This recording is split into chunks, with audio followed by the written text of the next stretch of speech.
Which sentence should be revised to correct a run-on?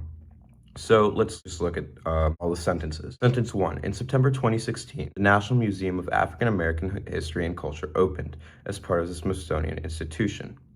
So if we look at this, right, in September 2016, the National Museum of African American History and Culture opened as part of the Smithsonian Institution, right? This is kind of just reading it out loud, right? It sounds a little unnatural, right?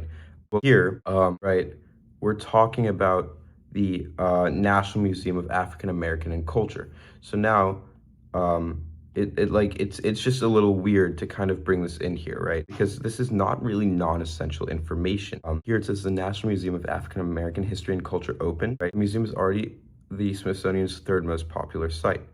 I mean, this is pretty important to understanding this sentence, right? Because here they're talking about the Smithsonian. So you can't just cut this part of the sentence out as they are saying you should. By doing that, you wouldn't know that it's part of the Smithsonian. So that's why I'm leaning towards A, right? If I'm just by looking at this, would lean towards A because of the fact that, they're trying to eliminate essential information. 2, experts say that they expect this newest Smithsonian facility to welcome nearly 4 million visitors a year. Nothing wrong with that, right? That's an independent clause. There's no problems with that. No run-on, no nothing, right? So we can cross out B. The museum features more than 30,000 objects, including Muhammad Ali's boxing gloves and a dress sewn by Rosa Parks. Again, pretty straightforward, independent clause, nothing you could really pick out there. So D is also wrong. And D, a commemorative copy of the Emancipation Proclamation, which was written in 1863 during the presidency of Abraham Lincoln, is also available for viewing at the museum.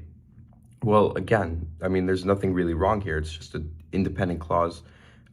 This, right, is just adding on. This is non-essential information, right? But it's just like, if you read it out naturally, it makes sense to pause there, right? This comma naturally makes sense here. It's kind of like signaling a pause. So again, there's nothing wrong with D. There's nothing wrong with 2, 3, or 4. And so by process of elimination, the answer must be A.